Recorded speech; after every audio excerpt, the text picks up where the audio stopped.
Today we're looking at Nova Lands, though I wouldn't blame you for thinking this was Forager 2 at first, since this really does wear its inspirations on its sleeves by taking the Forager formula and giving it a more streamlined look and using a somewhat distinct automation system. And while I could do an entire video comparing Forager and Nova Lands point by point, the reality is if you want more Forager with more interesting automation, then you're going to like this. But for people who may have missed out on Forager or haven't played it in so long they no longer have a frame of reference, it's a little better to look at this title on its own merits, of which there are some pros and some cons. Starting out, it's the same song and dance you expect from survival crafting games in this genre. You drop on your starting location with a simple harvesting tool and plenty of rocks, twigs, and basic ore to harvest, not to mention some berries and water. Thankfully, you don't need to keep track of hunger or anything, but you do need to keep track of oxygen, which you extract from the water, which is one of your early tools.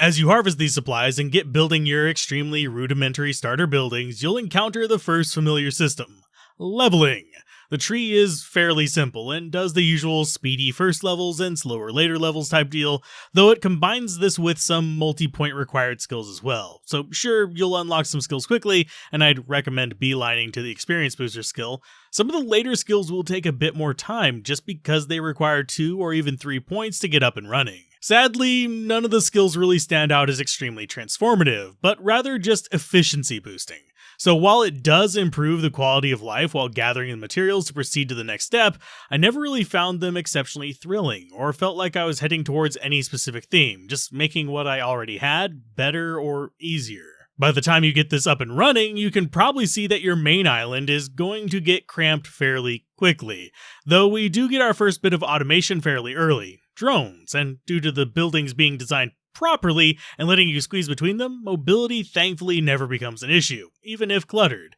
and the drones have the same level of navigation as you, and I never once had a pathfinding issue for them. Though on the flip side, I do have one complaint about the drones, and that is how you are limited to one control hub per island for them, so once you hit your cap, there's no way to really make an island more effective. So it essentially forces you to spread your production across multiple islands, since even with the smarter drones, you will run into the issue where they just can't work fast enough if you try the centralized production.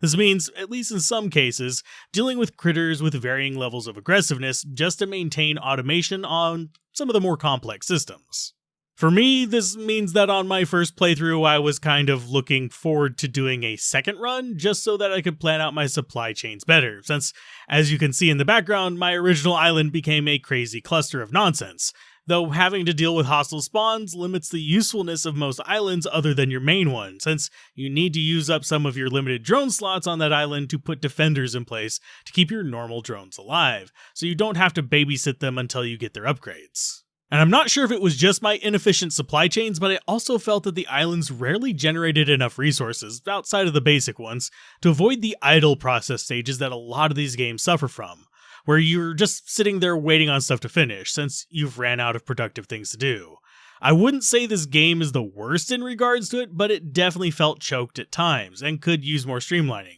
Though admittedly, most of this could have been smoothed out a bit better if there was not that limit of one drone controller per island. Now, in terms of unlocking islands to get all this stuff, that's actually fairly simple. You just gather the resources, walk up to the machine, and bam, the island is there, along with its story beats, resources, enemies, etc. The islands are all the same size. There's some that you can't build on, such as the town island, and there's some that you need to use a special tech to clear away so you can use them. But for the most part, it's just resource unlock for the next tier of resource. There's also not a ton of islands, and they do tend to get a bit samey, though if you tried, you could easily unlock them all in 1 or 2 sittings, depending on how long you sit, and if you consider making lunch while you wait for some things to process part of the sitting process. And I have a feeling the speedruns for this will be pretty short, especially if you're actively mining and farming yourself to optimize your harvesting paths and drones without regards to sustainability or protecting older supply trains to cover some gaps.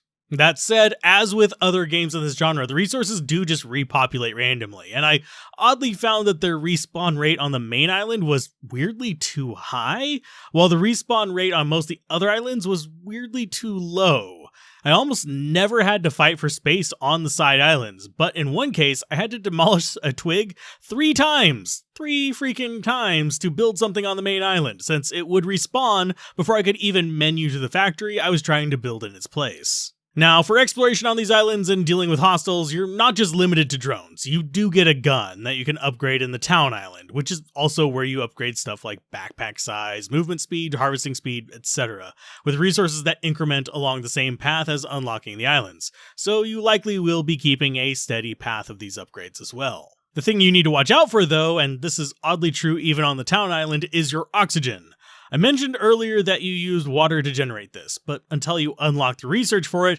you will need to return to the main island to replenish your oxygen tanks, or manufacture portable ones to refresh your stash, at least until you get the ability to tie in other islands to your oxygen generator. And while it wasn't a huge issue, I always felt like I had just a little too little oxygen to do what I wanted to do if I was manually harvesting critters or resources on a given island. And my first boss fight was an arduous task, to put it nicely, since I kept running out of oxygen while dealing with it. This, combined with counteracting its healing, its spawns of various enemies that took several shots to kill, etc., made it a tough sell and mildly frustrating. Thankfully, on my second trip, I was a bit smarter and a bit more upgraded. I brought oxygen tanks and basically had my drone fight it while I bounced between objectives to keep it from spawning allies, while repairing the occasional damage it dealt to the drone. Since my drone way outclassed my gun, I felt like I was support rather than a protagonist. Outside of the boss fight though, the gun was good enough to handle most problems, especially after it upgraded a bit. Though you will still want plenty of guard bots to keep your assembly lines intact and to occasionally check on them to repair downed or damaged drones,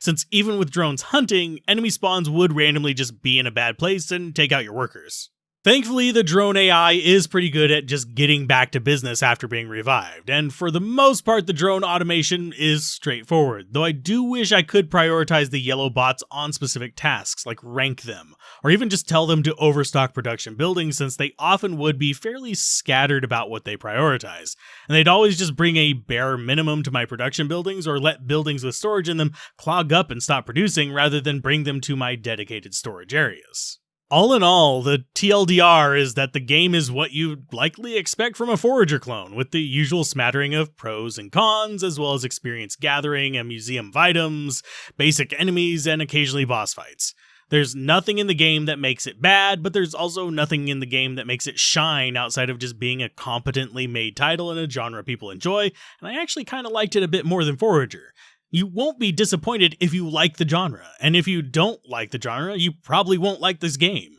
Just don't look here for major innovations or big changes from the niche, which is fine and is where your expectations should be. Now you may be wondering at this point, with all that I've said, why is this a what is video rather than a proper review? And that is a bit of a judgment call on my place, mainly because the game ended up lacking the scope to really inspire me to do a proper efficient replay of it or a second playthrough, since the replayability just isn't there for me. Combine that with how games like this almost always have post-release updates that will drastically change not only the gameplay, but also sometimes even drastically alter the scope of the title, and I figured it better to give this the what is treatment to allow for this standard behavior, especially for people finding this down the line when the game may have changed drastically from here. So are you a fan of survival crafters and farming games, or do you prefer more action-oriented titles like what you see on screen now? Mention it down below and feel free to suggest games you'd like me to take a look at, and I'll see what I can do. And don't forget to hit those buttons below the video to improve YouTube recommendations.